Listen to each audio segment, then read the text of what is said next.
हम हृदयपूर्वक उनका स्वागत करते हैं, अभिवादन करते हैं।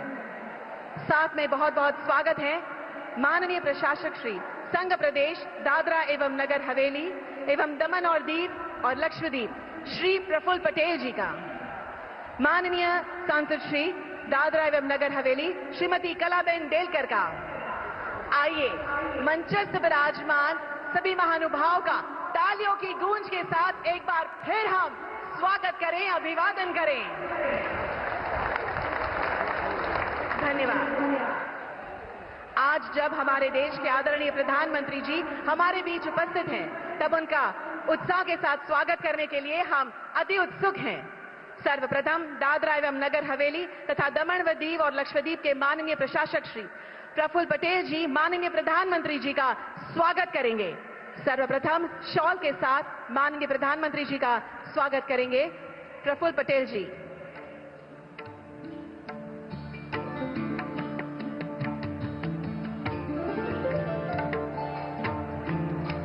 तत्पश्चात पगड़ी के साथ स्वागत करेंगे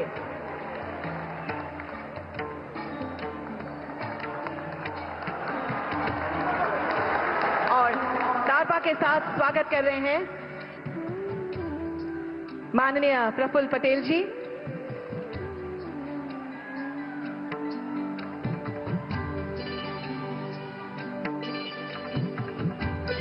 बहुत बहुत धन्यवाद।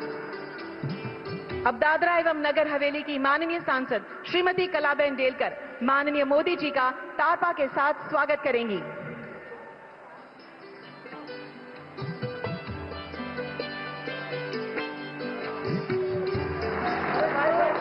धन्यवाद। अब दादरा एवं नगर हवेली जिले के जिला पंचायत की उप प्रमुख एवं सभी महिला सभ्य माननीय प्रधानमंत्री जी का स्वागत करेंगी।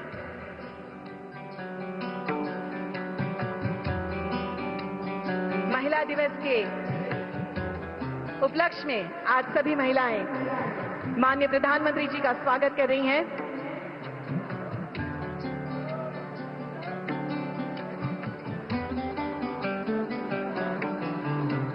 अब माननीय प्रधानमंत्री जी का स्वागत करने के लिए आमंत्रित करते हैं सिलवासा म्युनिसिपल काउंसिल की प्रमुख एवं सभी महिला काउंसिलर्स को।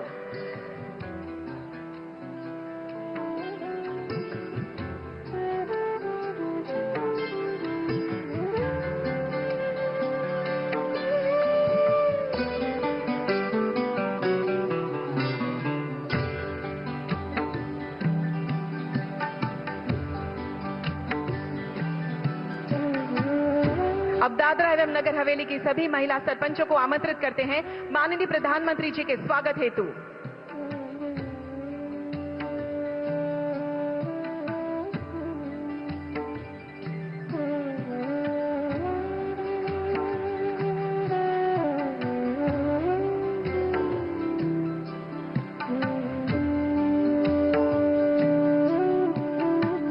धन्यवाद। अब स्वागत करेंगे दमन और दीव जिला पंचायत की प्रमुख एवं उप प्रमुख एवं सभी महिला सभ्य।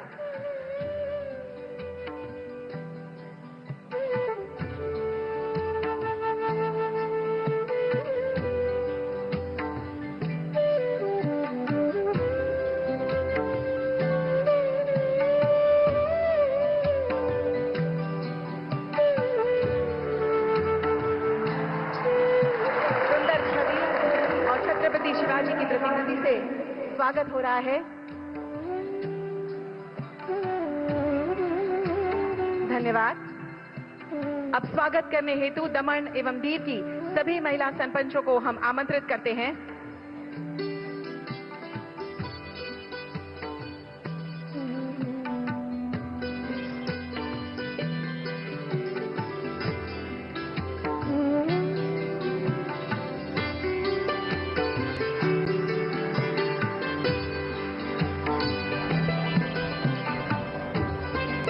धन्यवाद। अब दमन एवं दीव म्युनिसिपल काउंसिल के उप प्रमुख और सभी महिला काउंसिलर्स को स्वागत के लिए हम आमंत्रित करते हैं।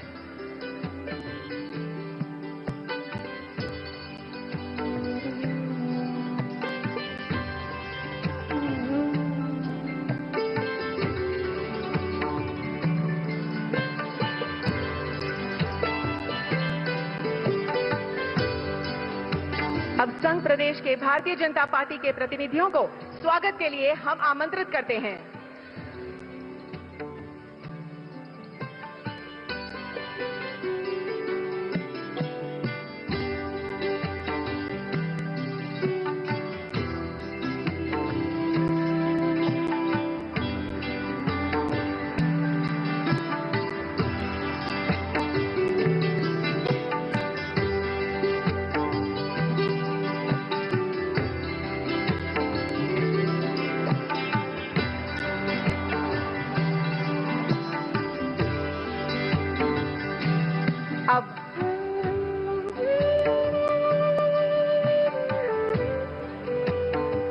अब उद्योग संगठन के प्रतिनिधि माननीय प्रधानमंत्री जी का स्वागत करेंगे।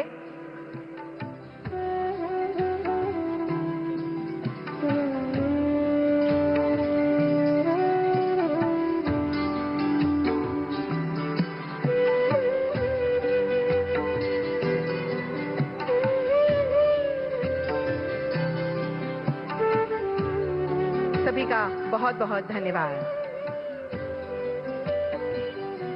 आज जब यह भूमि माननीय प्रधानमंत्री जी के आगमन से गौरवान्वित महसूस कर रही है, तब मैं संघ प्रदेश के प्रशासक माननीय महोदय श्री प्रफुल्ल पटेल जी को स्वागत उद्बोधन के लिए आमंत्रित करती हूं।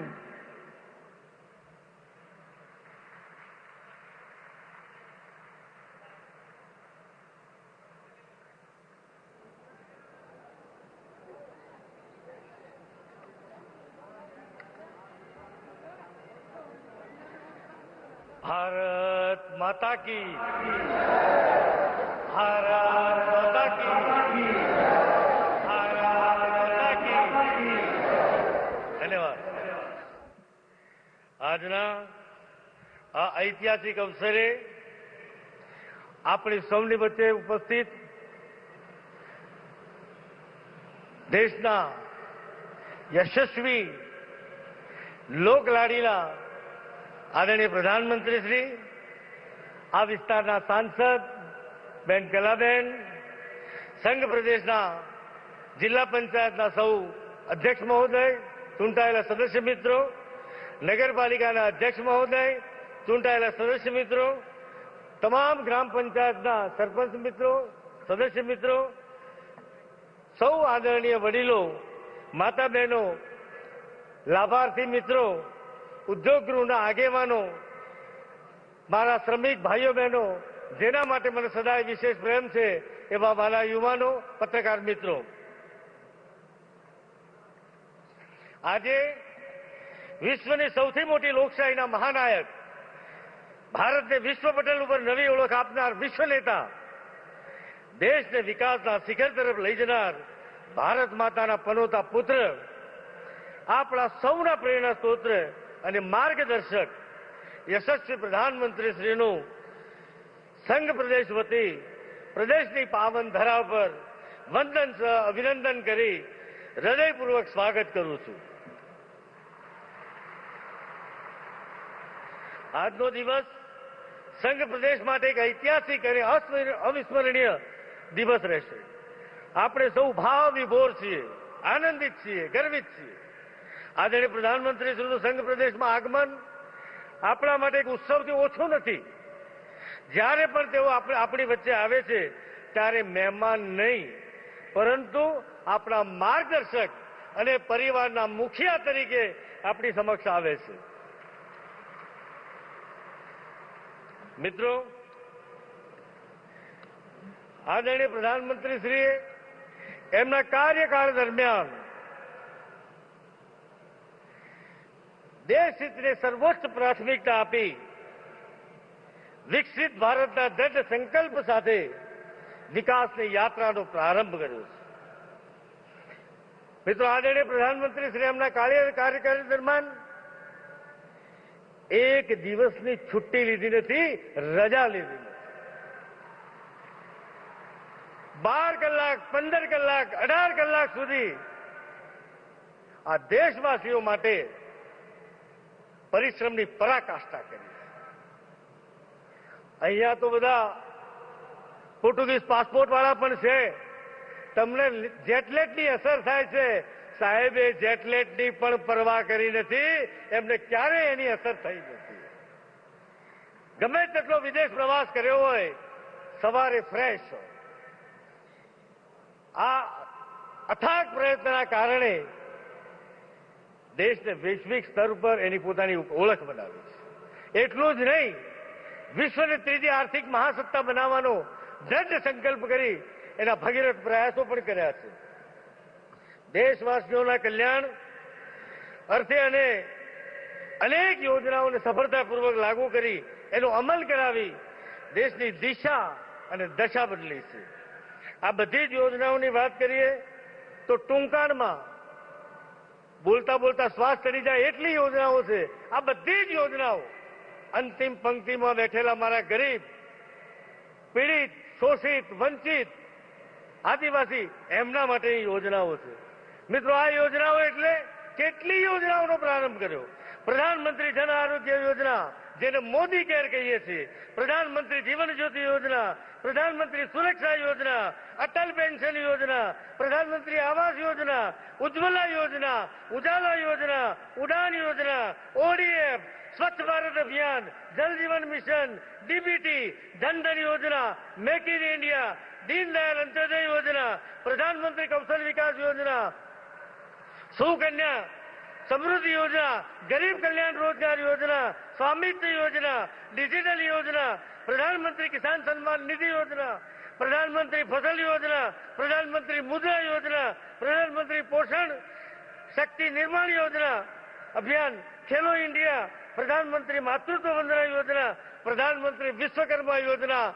મિત્રો, શ્વાસ ચડી જાય એટલી યોજનાઓનો પ્રારંભ આદરણીય પ્રધાનમંત્રીશ્રીએ આ દેશના નાગરિકો માટે કરી છે, એના પીડિત, શોષિત, વંચિત લોકો માટે કરી છે. અને મિત્રો, પરિણામ મળ્યા. આના કારણે આ યોજનાઓના લાભાર્થીઓ આ દેશના યુવાનો, જવાનો, કિસાનો, મહિલાઓ, શ્રમિકો, દલિત, પીડિત, શોષિત, વંચિત, આપણને સૌને આ યોજનાઓના લાભ મળ્યા. અને એના કારણે 25 કરોડ કરતા વધુ ગરીબીથી ઉપર લોકો આવ્યા. આ એનું ઉત્તમ ઉદાહરણ છે. આપ સાક્ષાત આપણને એનું પરિણામ છે. મિત્રો, આની સાથે સાથે સંઘ પ્રદેશના ઉત્થાન માટે પણ આદરણીય પ્રધાનમંત્રીશ્રીની અસીમ કૃપા, એમના આશીર્વાદ અને સીધા માર્ગદર્શનના કારણે આ સંઘ પ્રદેશની દશા અને દિશા બદલાઈ છે. એટલું જ નહીં, એની તસવીર અને તકદીર બદલાઈ છે.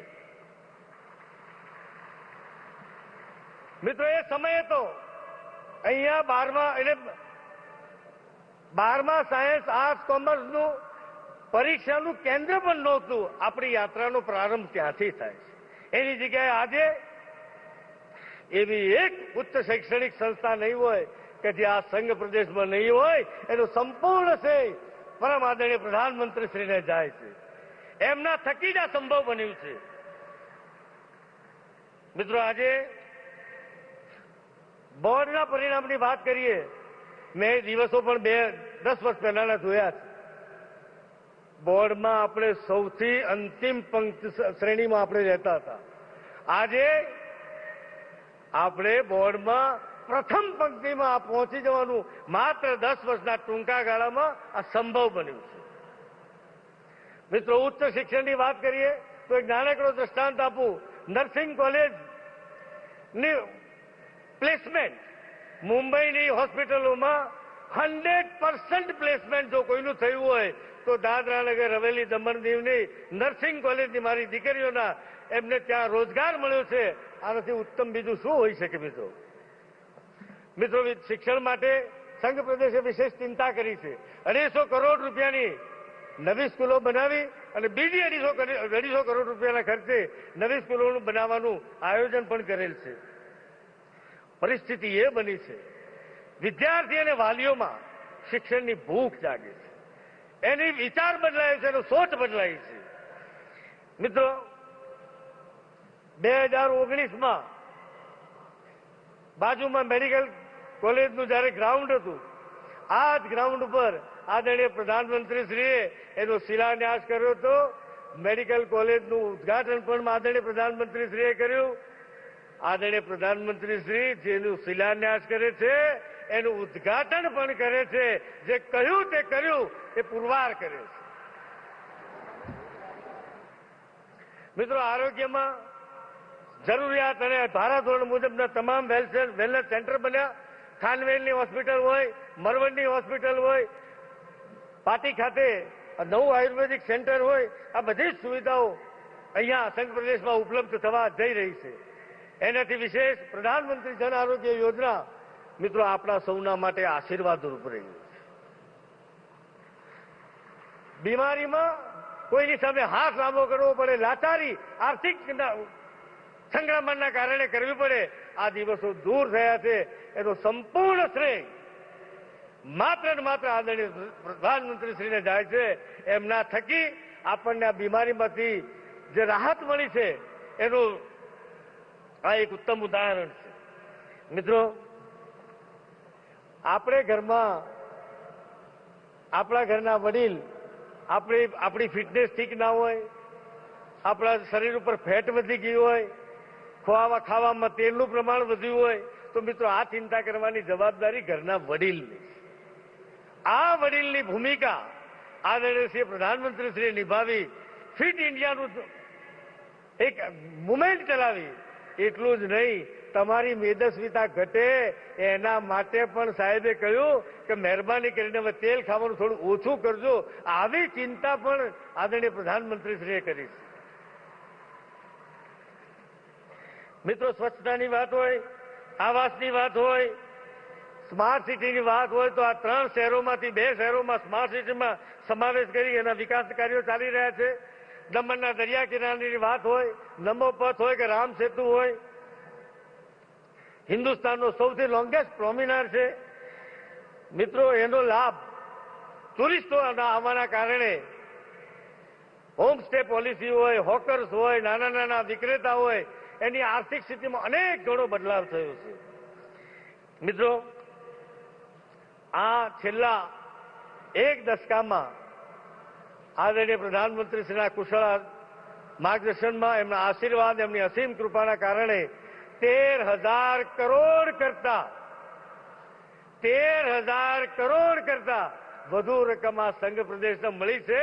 સાહેબનો જેટલો હૃદયથી આભાર માનીએ એટલો ઓછો છે. આ સંઘ પ્રદેશ સદૈવ આદરણીય પ્રધાનમંત્રીશ્રીનો ઋણી રહેશે. મિત્રો, આ દશકામાં સંઘ પ્રદેશને નવી ઓળખ મળી, નવો આત્મવિશ્વાસ અને નવી દિશા મળી છે. આ સંઘ પ્રદેશને મોડેલ સંઘ પ્રદેશ બનાવવા માટે આપશ્રીના માર્ગદર્શનમાં સતત અમે આગળ વધી રહ્યા છીએ. આદરણીય પ્રધાનમંત્રીશ્રીના આશીર્વાદથી પ્રદેશને નવી ઊંચાઈ પર લઈ જવાનો વિનમ્ર પ્રયાસ કરવામાં આવ્યો છે. રાષ્ટ્ર નિર્માણની પ્રતિબદ્ધતા અને સમર્પણ ભાવ સાથે વિકાસ કાર્યો થઈ રહ્યા છે. 2047 સુધીમાં વિકસિત ભારતના સંકલ્પને સિદ્ધ કરવા આ નાનકડો સંઘ પ્રદેશ દેશની પ્રગતિમાં મહત્વપૂર્ણ યોગદાન આપી રહ્યો છે. આવી જેને આપણા માટે તમામ સુવિધા ઉપલબ્ધ કરાવી છે. અરે, ઉદ્યોગગૃહો અહીંયાથી પલાયન થવાની સ્થિતિમાં હતા, એની જગ્યાએ વાતાવરણ બદલાઈ ગયું. અહીંયા જે હયાત ઉદ્યોગો છે એનું એક્સપાન્શન વધ્યું, નવા ઉદ્યોગો આવવા લાગ્યા, નવા ઉદ્યોગમાં યુવાનોને રોજગાર મળવા લાગ્યો. બેન દીકરી રાતે આજે 12 વાગે કોઈ પણ જાતના ભય વગર દમણ, દીવ કે સેલવાસામાં મુક્ત રીતે ફરી શકે છે. આ સુરક્ષાઓનો માહોલ આદરણીય પ્રધાનમંત્રીના આશીર્વાદથી બન્યો છે. આવા આપણા સૌના લાડીલા નેતા યશસ્વી પ્રધાનમંત્રીશ્રીનું ફરી એક વખત આ ધરતી ઉપર હૃદયપૂર્વક સ્વાગત કરું છું, વંદન કરું છું, અભિનંદન કરું છું. મારી સાથે 2 હાથ ઊંચા કરી, મુઠ્ઠી બંધ કરી અને આદરણીય પ્રધાનમંત્રીશ્રીનું પુનઃ સ્વાગત કરીશું. ભારત માતા કી, ભારત માતા કી, ભારત માતા કી. ધન્યવાદ.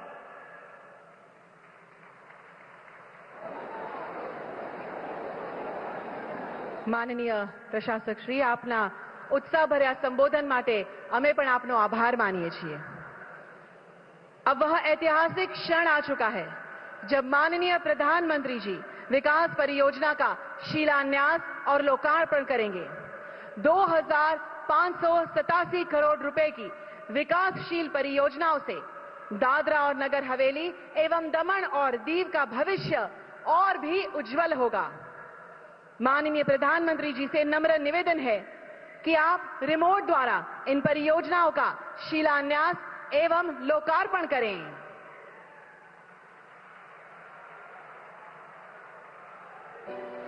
केंद्र शासित प्रदेश में विभिन्न परियोजनाओं का लोकार्पण। हमारे देश के विकास पुरुष माननीय प्रधानमंत्री श्री नरेंद्र मोदी जी के कर कमलों से और केंद्र शासित प्रशासक श्री प्रफुल्ल पटेल जी के अविरत प्रयासों और जनहितैषी नीतियों से केंद्र शासित प्रदेश में हो रहा है लगभग 1075 करोड़ की लागत से कुल 25 विभिन्न विकास परियोजनाओं का लोकार्पण। इन परियोजनाओं में शामिल है दमन में 105 करोड़ की लागत से कुल 7 परियोजनाएं, दीव में 150 करोड़ की लागत से 7 परियोजनाएं और दादरा और नगर हवेली में 820 करोड़ की लागत से 11 परियोजनाएं। माइस टूरिज्म को बढ़ावा देने हेतु अत्याधुनिक 5 स्टार स्टैंडर्ड के 136 रूम्स के साथ दीव में फोर्ट सर्किट हाउस एवं एनेक्सी सर्किट हाउस का निर्माण। टूरिस्ट के लिए देवका गार्डन में टॉय ट्रेन की शुरुआत। प्रतिष्ठित नमोपथ सी फ्रंट पर 1.1 किलोमीटर लंबा ट्रैक जहां से समुद्र का सुंदर दर्शन होगा और पर्यटकों के लिए लोकप्रिय स्थान बनेगा। गंगटोक नाइट मार्केट के बाद दमन के नाइट मार्केट देश में सबसे पसंदीदा नाइट मार्केट बनने की क्षमता है, जिसमें थीम बेस्ड फसाद, डेकोरेटिव लाइट्स, फुटपाथ, साइनेज और लैंडस्केपिंग के साथ आकर्षक रोड साइड फर्नीचर जैसी सुविधाएं शामिल हैं। यातायात को आसान बनाने और अर्थव्यवस्था को और गति देने के लिए नवनिर्मित हाईवे, जिनमें मुख्यतः 21 किलोमीटर खानवेल खेड़पा रोड या स्टेट हाईवे खानवेल को महाराष्ट्र के जवाहर सिटी से जोड़ते हुए त्र्यंबकेश्वर जाने का सबसे सरल रास्ता बन गया है, जिससे यहाँ के 8 गांवों को सीधी कनेक्टिविटी मिलेगी। इसके अलावा लोकमार्डी जंक्शन पर फ्लाईओवर ब्रिज का निर्माण, बच्चों को उन्नत शिक्षा का माहौल देने के लिए नए स्कूल, 40 आंगनवाड़ी केंद्र और आधुनिक सुविधाओं से युक्त शिक्षण संस्थान, शुद्ध पेयजल की आपूर्ति के लिए modernisation of water supply system, Daman में नए पुलिस हाउसिंग क्वार्टर्स, दीव में सेवा भवन, एसपी ऑफिस सिलवासा और 26 पंचायत घर। केंद्र शासित प्रदेश में विभिन्न परियोजनाओं का शिलान्यास। केंद्र शासित प्रदेश में लगभग 1512 करोड़ की लागत से कुल 37 परियोजनाओं का शिलान्यास होने जा रहा है। दमन में 510 करोड़ की लागत से कुल 13 परियोजनाएं, दीव में 83 करोड़ की लागत से 4 परियोजनाएं और दादरा और नगर हवेली में 919 करोड़ की लागत से 20 परियोजनाएं। इन परियोजनाओं में शामिल है दमन में बेहतर स्वास्थ्य सुविधाओं के लिए 300 बेड्स की क्षमता वाले मरवड़ हॉस्पिटल के ब्लॉक 4 का निर्माण और दादरा एवं नगर हवेली में खानवेल सब डिस्ट्रिक्ट हॉस्पिटल का विस्तृतीकरण। आवागमन को तेज और सुगम बनाने के लिए दमन में नेशनल हाईवे 848B को चौड़ा करने एवं सुधार करने का काम। दीव में घोघला के विकास के लिए यहां 235 इंटरनल स्ट्रीट रोड्स का निर्माण, जहां ब्लू फ्लैग सर्टिफाइड घोघला बीच भी है। अथलटी जंक्शन पर फ्लाईओवर ब्रिज का निर्माण। शिक्षा के क्षेत्र में केंद्र शासित प्रदेश में आमूलचूल परिवर्तन हुआ है। पिछले कुछ वर्षों में 240 करोड़ रुपए की लागत से 22 स्कूलों का निर्माण किया गया था। अब यहां 230 करोड़ रुपए की लागत से 12 नए स्कूलों की योजना बनाई जा रही है। नानी दमन और उसके आसपास के गांव में 93 किलोमीटर लंबे सीवर नेटवर्क के साथ 20 MLD के STP का कार्य, जिसके तहत कुल 13,088 घरों में सीवर कनेक्शन प्रदान किए जाएंगे। दमन में और दादरा एवं नगर हवेली में नए बस स्टैंड का निर्माण। दादरा और नगर हवेली में प्रशासनिक सेवाओं को मजबूत करने के लिए 4 नए पुलिस स्टेशन का निर्माण और दादरा एवं नगर हवेली और दमन में 4 नए एंट्री गेट्स का निर्माण। यह परियोजनाएं न केवल वर्तमान को सशक्त बनाएंगी, बल्कि आने वाली पीढ़ियों के लिए उज्जवल भविष्य का मार्ग भी प्रशस्त करेंगी। केंद्र शासित प्रदेश, नया भारत, विकसित भारत।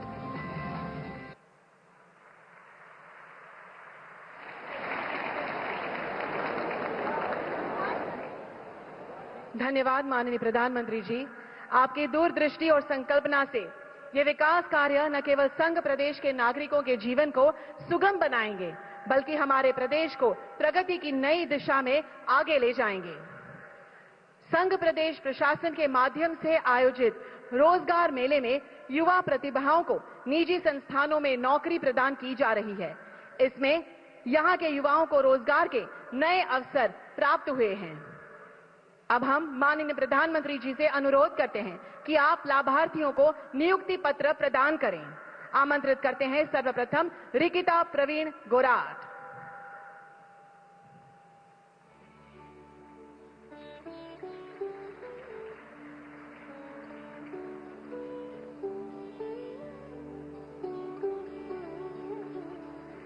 मीनाक्षीबेन देवजी भाई धांगड़ा।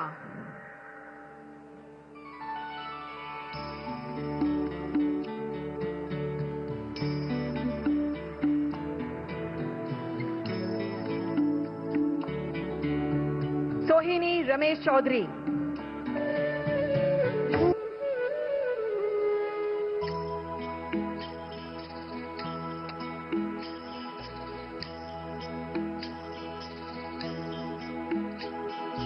रीना भोया।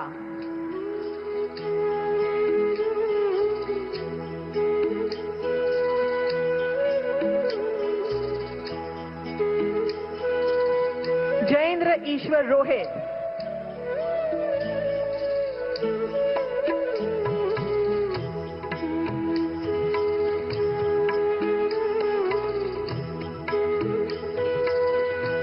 महिला दिन के उपलक्ष्य में आज प्रधानमंत्री स्वनिधि योजना के तहत महिलाओं को आत्मनिर्भर बनाने के लिए सिल्वन दीदी योजना के अंतर्गत मोबाइल स्टॉल प्रदान किए जा रहे हैं। इससे वे अपनी आर्थिक स्थिति को सशक्त कर सकेंगी। माननीय प्रधानमंत्री जी को विनती है कि वे लाभार्थियों को प्रतिकृति प्रदान करें। दीपिका बहन जगदीश भाई पटेल।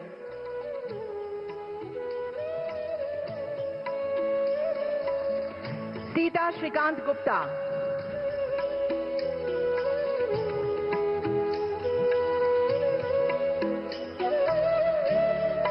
और कंचनबेन अरविंद भाई तुमड़ा।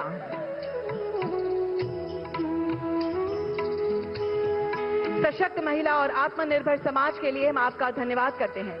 संघ प्रदेश प्रशासन द्वारा गिर आदर्श आजीविका योजना के तहत सब्सिडी और ब्याज मुक्त ऋण लाभार्थियों को दिया जा रहा है। साथ ही गाय कार्ड से महिला गौपालकों को उनके पशुओं के लिए स्वास्थ्य संबंधी उपलब्धता सुनिश्चित की जा रही है। मैं प्रधानमंत्री जी से सविनय विनती करती हूं कि वे कृपया लाभार्थियों को गाय कार्ड प्रदान करें। जल्पाबेन धर्मेश भाई पटेल।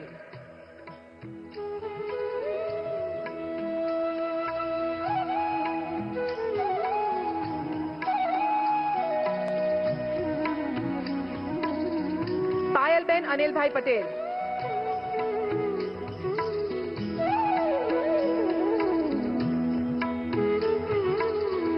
और दीपिका नीलेश झाटिया।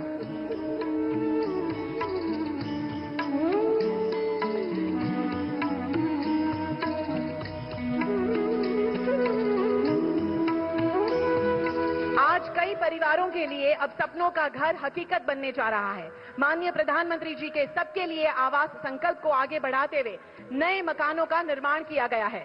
इन घरों में रहने वाले परिवारों के लिए यह एक नई आशा और उज्जवल भविष्य की ओर एक कदम है। माननीय प्रधानमंत्री जी, आपसे सविनय अनुरोध है कि आप कृपया लाभार्थियों को उनके नए घरों की चाबियां सौंपे। सर्वप्रथम भारती सुनील सेंदने।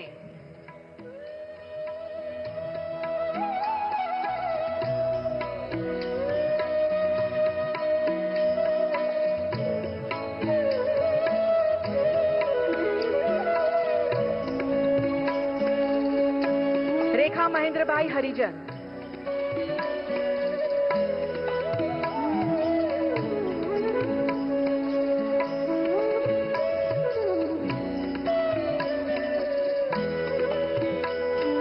लीला कमलेश भाई कोदरिया।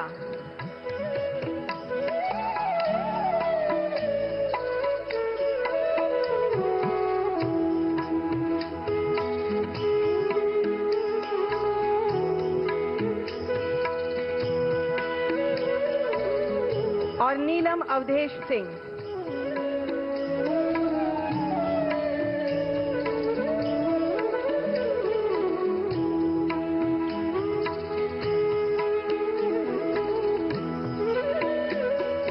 बहुत बहुत धन्यवाद माननीय प्रधानमंत्री जी। भारत को आत्मनिर्भर और विकसित बनाने के संकल्प के साथ जो आगे बढ़ रहे हैं, जो हर योजना को जमीन पर उतारकर लाभार्थियों तक सीधे पहुंचा रहे हैं, ऐसे हम सभी के मार्गदर्शक, जन जन के नेता, विकास पुरुष हमारे यशस्वी प्रधानमंत्री माननीय श्री नरेंद्र मोदी जी को तालियों के साथ उनके विशेष संबोधन के लिए आमंत्रित करते हैं।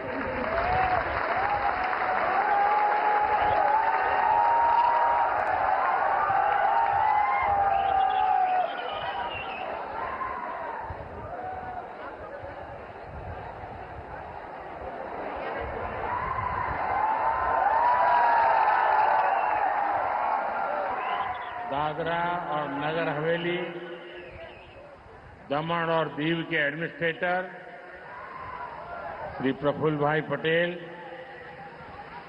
संसद में मेरे साथी श्रीमती कलाबेन डेलकर,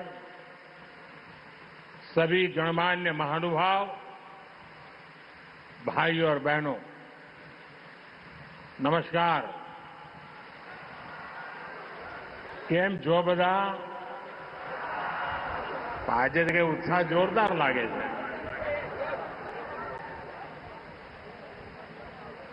હું સંઘ પ્રદેશના સૌ વહીવટકર્તાઓનો આભાર માનું છું કે મને આપ સૌને મળીને ઉપર અહીં આવવા માટે અવસર દીધો। ઘણા જૂના જૂના ચહેરા બધા નમસ્તે કરવાનો મોકો મળી ગયો। साथियों, सिल्वा कासा और सिल्वासा का ये प्राकृतिक सौंदर्य, यहां के लोगों का प्यार और दादरा नगर हवेली, दमन दीव, आप सब जानते हैं मेरा कितना पुराना नाता रहा है आप लोगों से।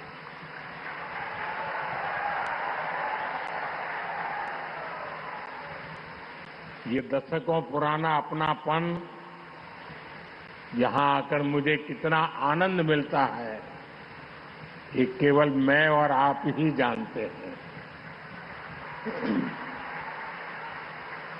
बहुत पुराने साथियों को आज मैं देख रहा था। वर्षों पहले मुझे यहां बहुत बार आने का अवसर मिलता था।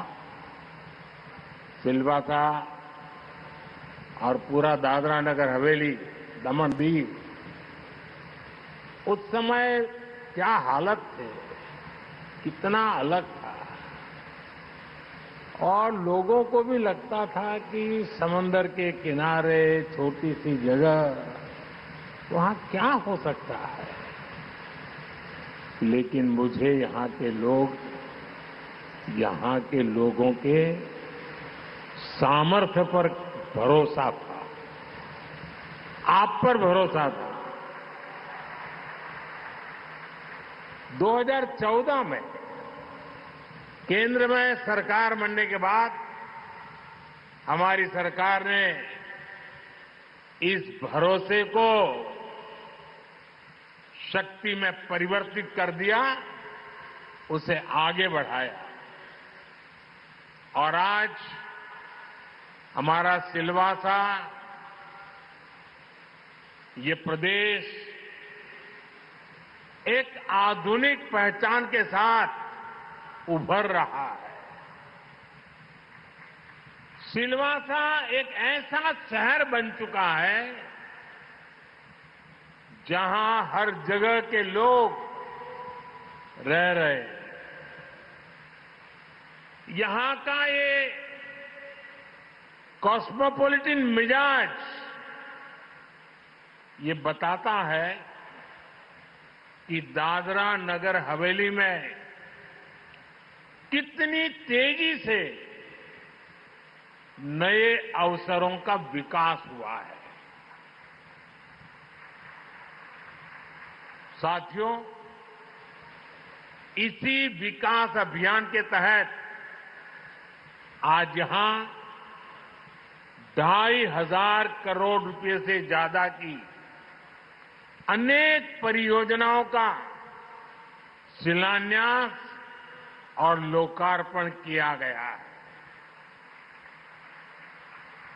Infrastructure, connectivity, health care, education और टूरिज्म, यानी एक प्रकार से हर क्षेत्र से जुड़े ढेर सारे प्रोजेक्ट इस क्षेत्र के विकास को और गति देंगे।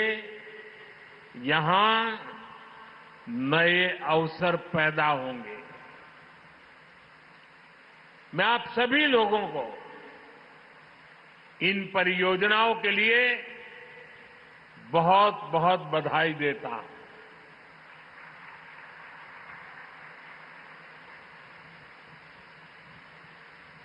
एक नानकड़ी बात કરી દઉં તમને। તમારામાંથી ઘણા બધા, કારણ કે અહીં તો દરેક પરિવારમાં વિદેશ જવું એ કંઈ નવું નથી, સિંગાપોર જતા હશો। આ સિંગાપોર કોઈ એક જમાનામાં માછીમારોનું એક નાનકડું ગામ હતું। માછીમારી જ મુખ્ય કામ હતું। ખૂબ ટૂંકા ગાળામાં ત્યાંના લોકોના સંકલ્પ શક્તિએ આ સિંગાપોર બનાવી દીધો। જો સંઘ પ્રદેશ પણ અહીંનો દરેક નાગરિક નક્કી કરે ને તો હું તમારી સાથે ઉભો રહેવા તૈયાર છું।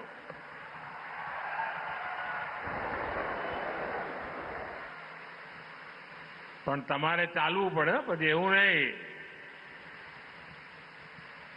साथियों, दादरा और नगर हवेली, दमन और दीव हमारे लिए केवल एक केंद्र शासित प्रदेश नहीं है।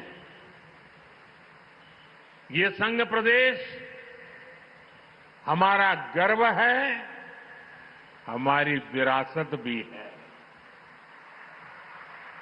इसलिए हम इस प्रदेश को एक ऐसा मॉडल स्टेट बना रहे हैं जो अपने समग्र विकास, होलिस्टिक डेवलपमेंट के लिए जाना जाए। मैं चाहता हूं ये क्षेत्र जाना जाए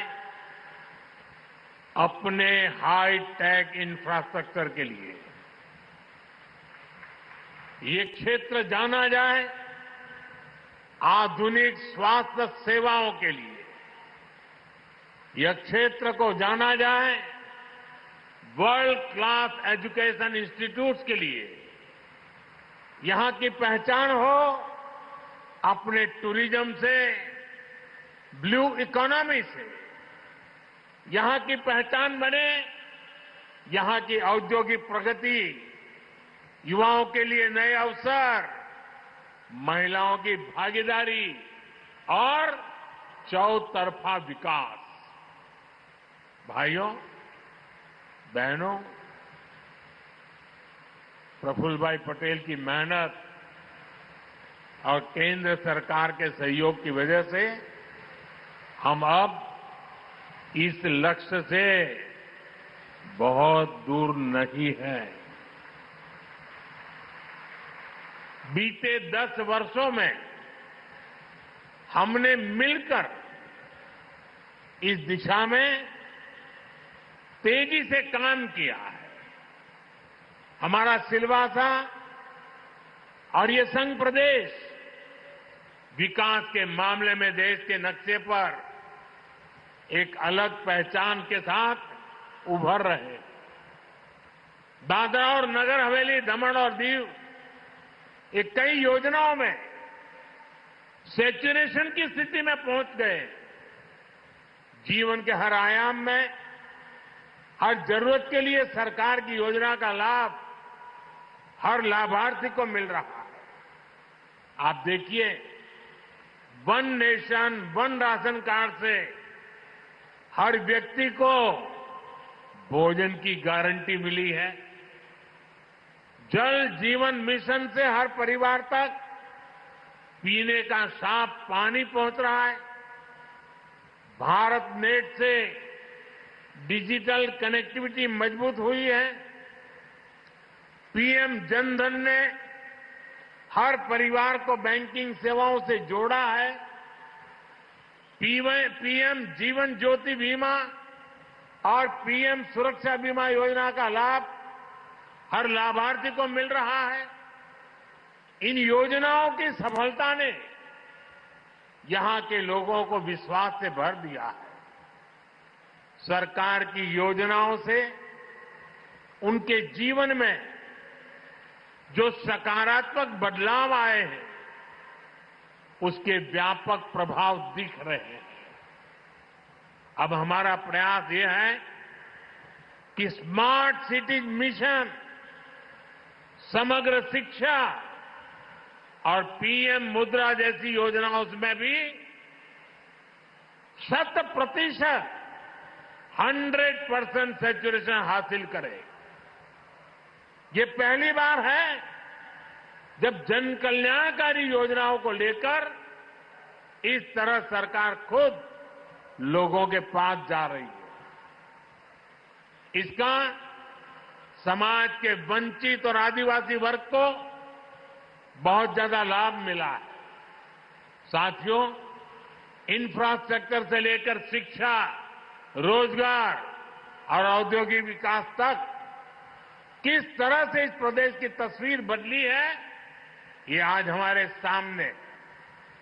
एक समय था जब यहां के युवाओं को हायर एजुकेशन के लिए बाहर जाना पड़ता था, लेकिन अब इस क्षेत्र में नेशनल लेवल के 6 इंस्टीट्यूट हैं।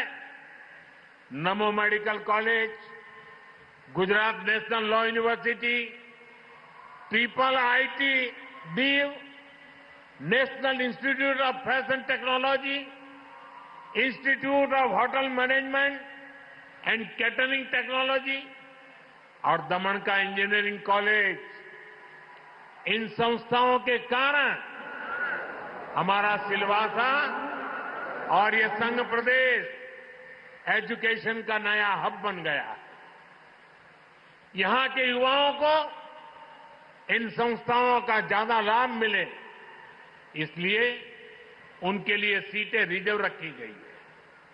पहले मुझे देखकर खुशी होती थी कि एक ऐसा प्रदेश है जहां हिंदी, अंग्रेजी, गुजराती और मराठी इन 4 अलग अलग माध्यमों में पढ़ाई होती थी। अब मुझे इस बात का भी गर्व है कि यहां प्राइमरी और जूनियर स्कूलों में भी बच्चे स्मार्ट क्लासरूम में पढ़ाई कर रहे हैं।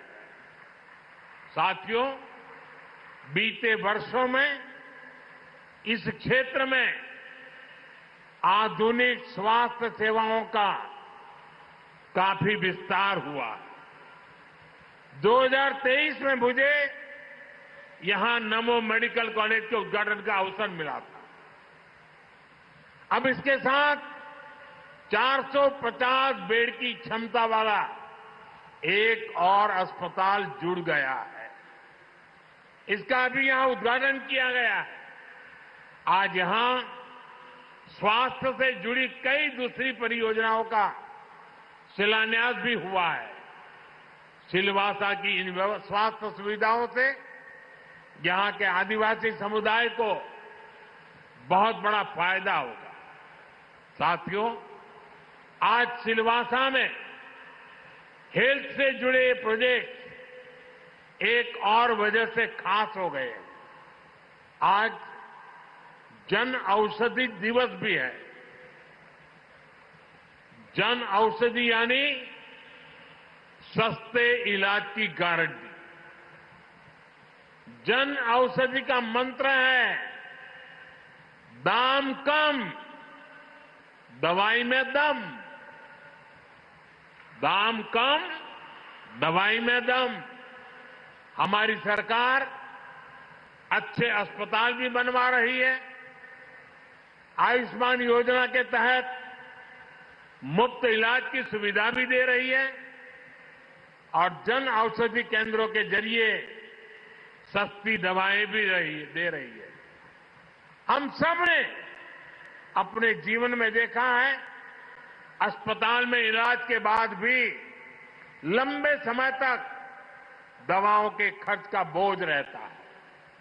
ये बोझ कम हो, इसके लिए देश भर में 15,000 से ज्यादा जन औषधि केंद्रों पर 80% तक कम कीमत पर लोगों को दवाइयां मिल रही है। 80% डिस्काउंट। बोलो, दादरा और नगर हवेली, दमन और दीव के लोगों को भी करीब 40 जन औषधि केंद्रों का लाभ मिल रहा है। आने वाले समय में हम देश भर में 25,000 जन औषधि केंद्र खोलने का लक्ष्य लेकर के आगे बढ़ रहे हैं। जब से ये योजना शुरू हुई है, तब से लेकर आज तक करीब 6,500 करोड़ रुपए की सस्ती दवाएं सरकार ने जरूरतमंदों को दी है। जन औषधि केंद्र खुलने से गरीब और मिडिल क्लास के 30,000 करोड़ रुपए से अधिक बचे हैं। जन औषधि केंद्रों की वजह से अनेक गंभीर बीमारियों का इलाज सस्ता हुआ है। ये इस बात का प्रमाण है कि हमारी सरकार सामान्य मानवीय की आवश्यकताओं को लेकर कितनी संवेदनशील है। साथियों, स्वास्थ्य से जुड़े इन महत्वपूर्ण विषयों के साथ ही मैं एक और अहम विषय उठाना रहा हूं। आप सब जानते हैं, आज जीवन शैली, उससे जुड़ी बीमारियां, लाइफस्टाइल डिसीज हमारे आरोग्य के लिए एक बड़ा खतरा बन रही है। एक ऐसी बीमारी है मोटापा, ओबेसिटी। एक कुर्सी पर बैठ भी नहीं सकते। આજુબાજુ જોવાનું નહીં હો। આ નહીં તો પછી મેં કહ્યું એટલે બધા આજુબાજુ જોશે કે મારી બાજુમાં વધારે વજનવાળા કોણ બેઠા છે।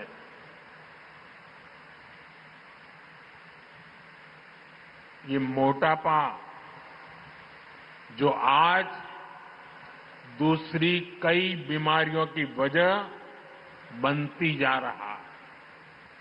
अभी हाल ही में मोटापे की समस्या पर एक रिपोर्ट आई है। ये रिपोर्ट कहती है कि 2050 तक 44 करोड़ से ज्यादा भारतीय मोटेपन, ओबेसिटी की समस्या से ग्रस्त हो जाएंगे। यह आंकड़ा बहुत बड़ा है। यह आंकड़ा डराने वाला है। इसका मतलब है कि हर 3 में से एक व्यक्ति ओबेसिटी की वजह से गंभीर बीमारियों की चपेट में आ सकता है। ये मोटापा जानलेवा बन सकता है। यानी हर परिवार में कोई एक व्यक्ति ओबेसिटी का शिकार होगा। ये कितना बड़ा संकट हो सकता है। हमें अभी से ऐसी स्थिति को टालने का प्रयास करना ही होगा। और इसलिए कई उपाय हो सकते हैं। मैंने एक आह्वान किया है। और मैं आज आपसे वादा चाहता हूं, ये हॉस्पिटल तो अच्छा बना है, लेकिन मैं नहीं चाहता हूं कि आपको अस्पताल जाने का मुसीबत आ जाए। भले अस्पताल खाली रहे, आप लोग तंदुरुस्त रहे। मैं एक आपसे काम करना चाहता हूं, आप करेंगे? जरा हाथ ऊपर करके बताइए, करेंगे? મને એક વચન આપશો તમે, કરશો? બધા જરા હાથ ઉપર કરીને કો કરશો? 100% કરશો? આ શરીરનું વજન વધ્યા કરે ને જાડા જાડા થતા જઈએ ને, એમાંથી બચવા માટે એક નાનકડો ઉપાય। हम सभी को अपने खाने के तेल में 10% की कटौती करनी चाहिए। हमें हर महीने 10% कम तेल में काम चलाने का प्रयास करना है।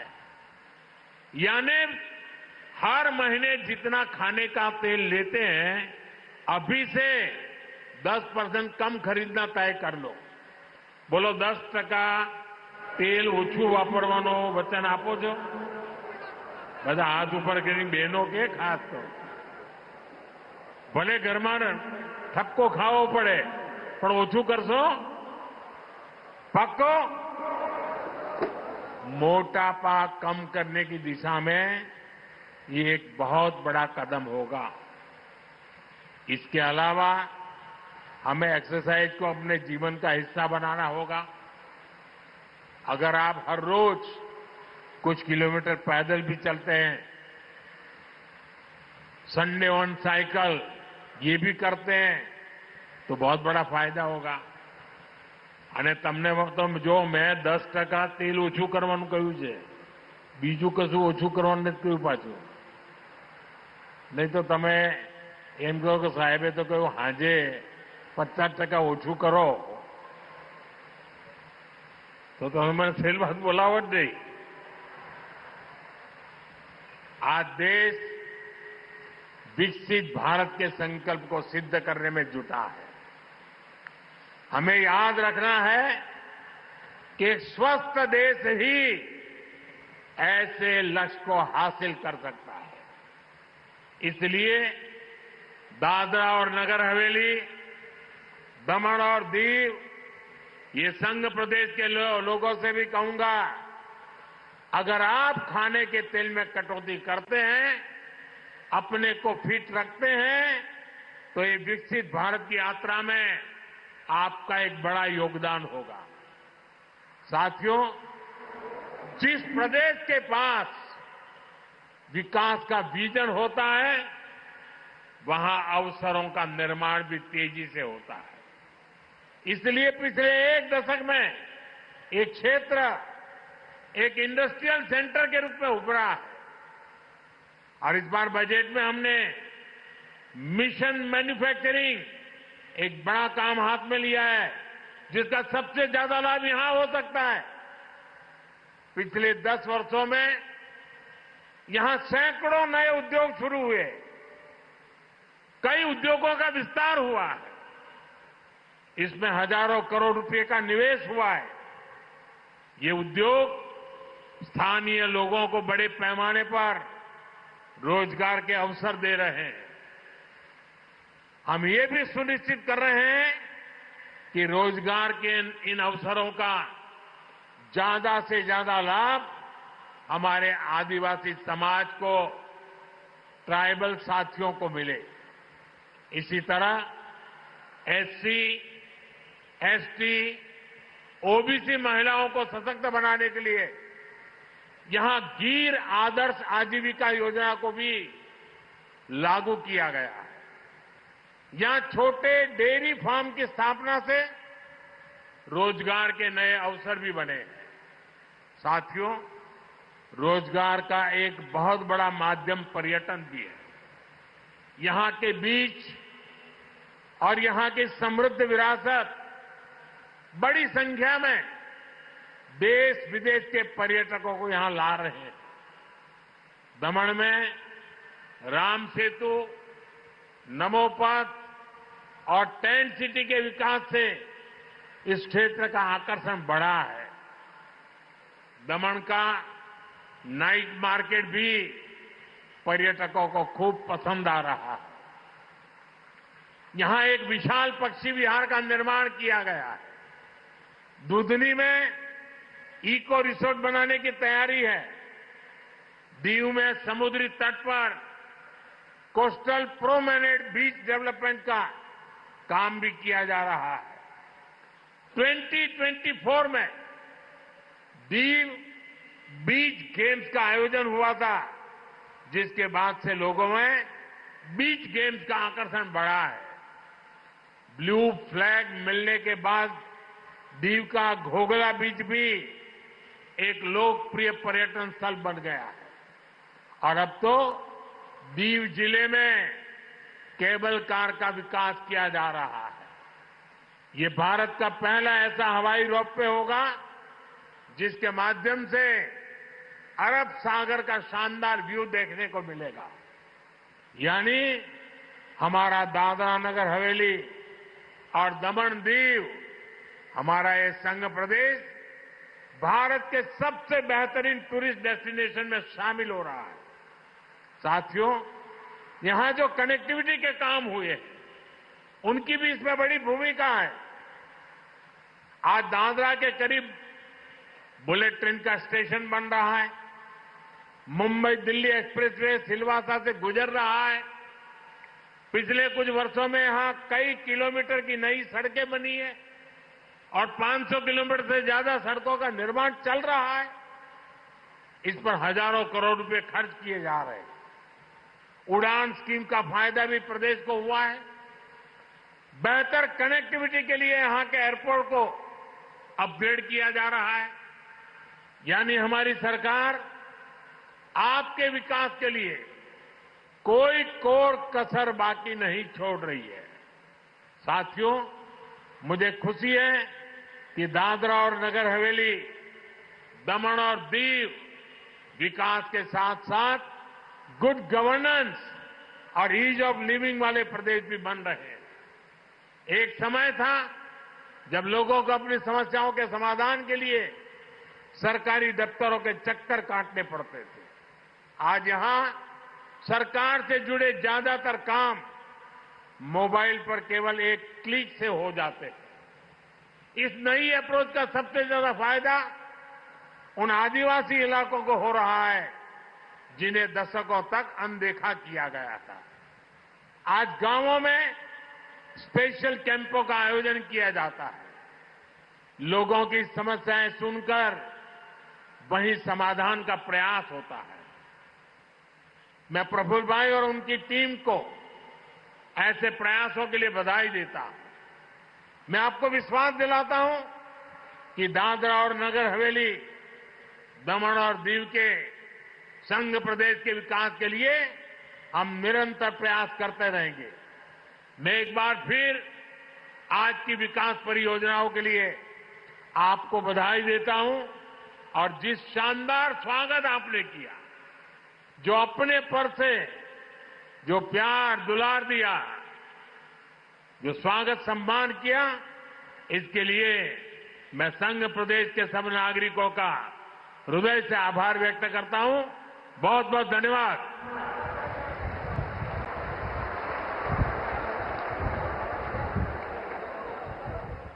प्रधानमंत्री जी, आपकी प्रेरणादायक वाणी से न केवल यहां उपस्थित सभागण बल्कि पूरे देशवासियों में एक नई ऊर्जा और नया